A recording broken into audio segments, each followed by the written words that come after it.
दोस्तों आदाब नमस्कार। मैं सदर सैफी और आप देख रहे हैं हमारा खास प्रोग्राम। इस प्रोग्राम में हम आज खास मेहमान से मुलाकात कराना चाहते हैं जो समाजवादी पार्टी के प्रदेश सचिव हैं और 3 बार के जिला पंचायत सदस्य हैं। समाजवादी पार्टी के वरिष्ठ नेता हैं असलम जावेद अंसारी साहब। तो असलम जावेद अंसारी साहब, बहुत बहुत स्वागत है आपका। चुनावी माहौल चल रहा है, जैसा कि देखा गया है कि समाजवादी पार्टी लगातार एक कड़ी मेहनत कर रही है और इस बार चुनाव में समाजवादी पार्टी की क्या भूमिका होगी? आपके चैनल का, यूट्यूब चैनल का मैं धन्यवाद प्रकट करता हूं। आपका शुक्रिया कि आपने मुझे अपने प्रोग्राम में शामिल किया। समाजवादी पार्टी उत्तर प्रदेश की मुख्य विपक्षी पार्टी है। समाजवादी पार्टी इंडिया गठबंधन के सहारे पूरे प्रदेश में चुनाव लड़ रही है और मजबूती के साथ चुनाव लड़ेगी। हमारी समाजवादी पार्टी की पूरी तैयारियां हैं। इस समय इस तैयारियों के साथ में जो हमारे प्रत्याशियों के जनाधार और समाजवादी पार्टी के कार्यकर्ताओं की मेहनत के बल पर हम लोग मजबूती के साथ चुनाव लड़ रहे हैं, जिससे भाजपा बौखला हुई है।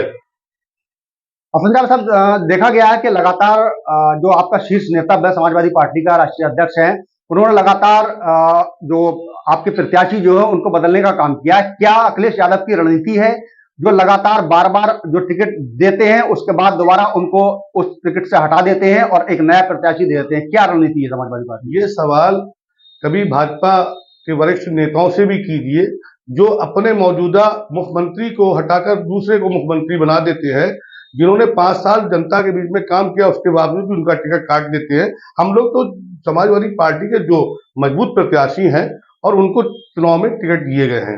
अगर किसी कारणवश किसी प्रत्याशी का टिकट काट के दूसरे को दिया गया है, तो वहीं पर कार्यकर्ताओं और पार्टी के पदाधिकारियों की सहमति से ही टिकट दिया जाता है। साहब, पीलीभीत की उत्तर प्रदेश की सबसे हॉट सीट है। यहाँ पर देखा गया है कि मेनका गांधी और वरुण गांधी का एक वर्चस्व रहा है। 35 साल यहाँ पर उन्होंने जो लोगों का प्रतिनिधित्व किया है। इसके साथ साथ इस सीट पर गैर जनपद के यानी कि बरेली जनपद के भगवत शरण गंगवार इस बार प्रत्याशी हैं और लगातार प्रचार प्रसार में भी लगे हैं। इसके साथ साथ मौजूदा समय में जो भाजपा के जो मंत्री हैं वो भी उसी बिरादरी से आते हैं।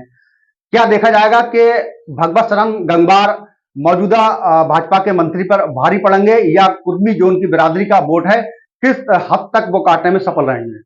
देखिएगा, पहली बात तो ये है कि माननीय भगवत शरण गंगवार जी हमारे जनपद के पड़ोसी हैं। हमारी बड़खेड़ा विधानसभा शहर विधानसभा के बिल्कुल निकट वाले जिले से है और उनको भारी नहीं किया कहा जा सकता। रही बात उनके समाज की, तो समाजवादी पार्टी में सर्व समाज के वोटों के बल पे वो चुनाव जीतेंगे और बड़ी तेजी के साथ में चुनाव हमारा मजबूती से खड़ा है। और यही वजह है कि भाजपा के लोग प्रतिदिन यहाँ पर अपने शीर्ष नेताओं के सहारे पे चुनाव लड़ रहे हैं। कभी इस बार तो सीएम साहब का तीसरा दौरा बहेड़ी में होने जा रहा है। कल सीएम धामी जी का है, तो मतलब 20 से ज्यादा मंत्री इस समय जनपद पीलीभीत में विराजे हुए हैं। तो कहीं ना कहीं इनकी बौखलाहट का ये सबूत है। ये साबित होता है कि हम मजबूती के साथ चुनाव लड़ रहे हैं और इस बार बहुत अधिक संख्या मतों से हम चुनाव जीतेंगे। देखा जाएगा कि वरुण गांधी का यहाँ पर वरुण गांधी अभी सांसद भी हैं, क्योंकि अभी तो कोई जीता भी नहीं है। इसके साथ साथ अभी मौजूदा समय में वरुण गांधी सांसद है यहाँ पे।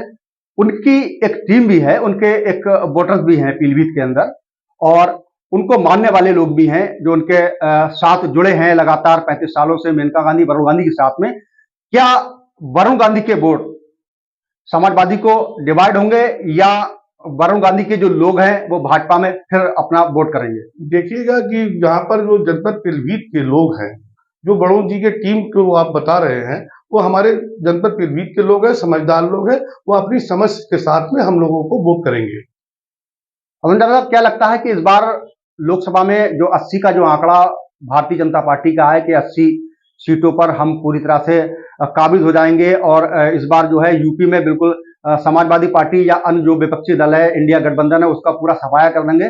किस तरह से समाजवादी पार्टी की जो रणनीति है कि इसमें एक बड़ी सेंध लगेगी और क्या आकलन है आपका कि कितनी सीटें समाजवादी ले सकती है? देखिए, जहां तक भाजपा के ये दावे कि हम 80 की 80 सीटें जीतेंगे, वो जुमलेवादी नेताओं की अपनी अपना कथनी है। हमारा चूंकि 80 के 80 सीटों पर इंडिया गठबंधन चुनाव लड़ रहा है और हर जगह हम मजबूती के साथ चुनाव लड़ रहे हैं। इसी के साथ हमारा अधिकांश सीटों पे हम विजयी होंगे। बाकी उनके दावे हैं वो खोखले साबित होंगे। पीलीभीत में सबसे हॉट सीट होने के साथ साथ यहाँ प्रधानमंत्री नरेंद्र मोदी सहित जो देश के शीर्ष नेता हैं, प्रदेश के जो शीर्ष नेता हैं, लगातार अपना कार्यक्रम कर रहे हैं। और उसके साथ साथ जो जैसा कि देखा गया है कि समाजवादी पार्टी के मात्र एक सिर्फ राष्ट्रीय अध्यक्ष अखिलेश यादव कल पीलीभीत आए थे और एक बड़ी जनसभा को उन्होंने संबोधित किया था। क्या लगता है कि भाजपा को अभी भी इस सीट पर डर सता रहा है? नहीं, डर का ही तो माहौल है।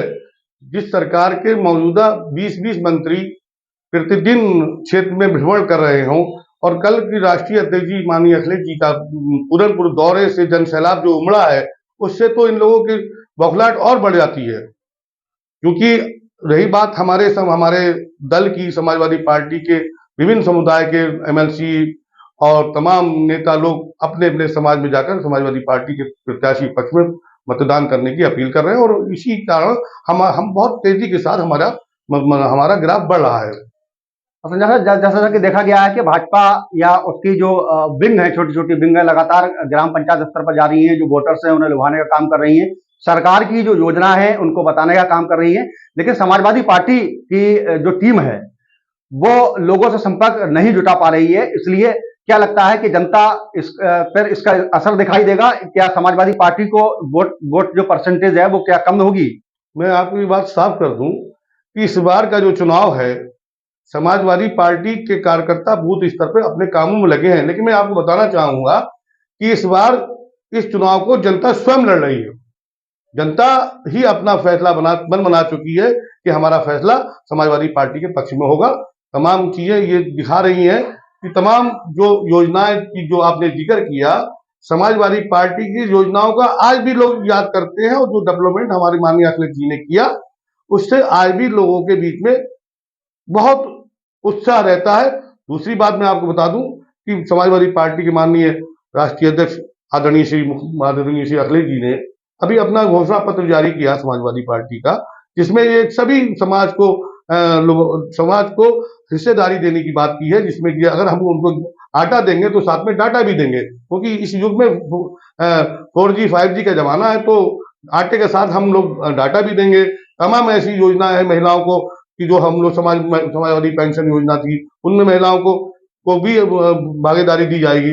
इंडिया गठबंधन का भी घोषणा पत्र माननीय कांग्रेस के राष्ट्रीय अध्यक्ष खड़गे जी ने भी दिया है। तमाम हमारे घोषणा पत्र की जो योजनाएं हैं, उन योजनाओं से जनता प्रभावित है और हमारे पक्ष में वोट करेगी। कल संजय साहब, कल जो है अखिलेश यादव की यहाँ पूरनपुर में एक बड़ी जनसभा हुई थी। उसमें उनके मेन जो मुद्दे थे, अग्निवीर योजना को लेकर भाजपा को उन्होंने घेरा, शिक्षा को लेकर, बेरोजगारी को लेकर, किसानों के मुद्दे को लेकर लगातार उन्होंने सत्तारूढ़ पार्टी भाजपा को घेरा। क्या जनता पर उनके इन मुद्दों का क्या असर दिखाई दे रहा है? ये कोई मुद्दा नहीं है, उन्होंने किसी बात को घेरा नहीं है। उन्होंने समाजवादी पार्टी के राष्ट्रीय अध्यक्ष जी ने जो जनपद पीलीभीत की ज्वलंत समस्याएं हैं उनको जनता के बीच में रखा। जैसे मान लीजिए कि हमारे यहाँ टाइगर रिजर्व होने से हमारा प्रदेश और देश में नाम और सम्मान है, लेकिन उसको जो शासन प्रशासन की व्यवस्था है उसकी वजह से बाघ जंगल से बाहर निकलते हैं और निकलने के बाद में हमारे किसान भाइयों की कितनी 300 से अधिक ज्यादा मौतें हो चुकी हैं। उन्होंने ये कहा तो जो कि जनता जानती है, वो उन्होंने प्रभावित करने की बात नहीं की, जो ज्वलंत समस्या है उसकी बात की है। भाई बाघ की बात है खुलेआम। भाई पिछली बार 2017 की सरकार बनने के बाद में ये कहा गया था कि हम जानवरों की समस्या से मवेशियों की समस्याओं को निजात दिलाएंगे। आज 2024 का चुनाव आ गया, अभी तक रोड पर, मुख्य मार्ग पर तमाम एक्सीडेंट हो रहे हैं पशुओं की वजह से। अभी तक गौशालाओं में पर्याप्त सुविधाएं नहीं है और पशुओं को गौशाला में नहीं भेजा गया, सरेआम रोड पर घूमते हैं। तो ये समस्या जनता के बीच की है। दिन भर वो अपने जानवरों के खेत की सिंचाई करता है, खेत में बुवाई, मतलब तमाम किसानी के काम करने के बाद में रातों रात उसको बेचारे को जाग के डंगरों को भगाना पड़ता है। एक आखिरी सवाल और है, क्या इंडिया गठबंधन में बहुजन समाज पार्टी इस बार शामिल नहीं है? बहुजन समाज पार्टी की जो राष्ट्रीय अध्यक्ष है मायावती इस बार सक्रिय रूप में लोकसभा चुनाव अपने दम पर जो है प्रत्याशियों के उन्होंने घोषणा कर दी है, अपने दम पर ही जो प्रत्याशियों को चुनाव लड़ा रही हैं। क्या इंडिया गठबंधन पर इसका कोई असर पड़ेगा? नहीं, देखिए कि हमारे राष्ट्रीय अध्यक्ष जी का नारा है, हम पीडीए, पिछड़ा दलित अल्पसंख्यक। तो हमारे राष्ट्रीय अध्यक्ष जी संविधान की रक्षा के लिए अपनी क्षेत्र में लड़ाई लड़ रहे हैं। जो दलित अनुसूचित जाति का समझदार युवा पढ़ा लिखा नौजवान है, वो जानता है कि आरक्षण को बचाने के लिए हमें समाजवादी पार्टी के पक्ष में मतदान करना होगा। किस तरह की तैयारी है समाजवादी पार्टी की? जो ये 20 जो 25 का जो आंकड़ा समाजवादी पार्टी के शीर्ष नेता बता रहे हैं, आपने बताया कि इस बार उत्तर प्रदेश में हम 25 से 30 सीटों पर अपनी पूरी भागीदारी रखते हैं और 25 से 30 सीटें जो है जीतने का दम रखते हैं। क्या और किस तरह से क्या आंकड़े हैं, किस आंकड़ों पर आप ये बात कर रहे हैं? नहीं, मैंने तो कहा कि हम लोग 80 के 80 सीटों पर मजबूती के साथ चुनाव लड़ रहे हैं और प्रदेश की आवाम ने मन बना लिया कि समाजवादी पार्टी के पक्ष में मतदान करना, अधिकांश सीटें समाजवादी पार्टी ही जीतेगी।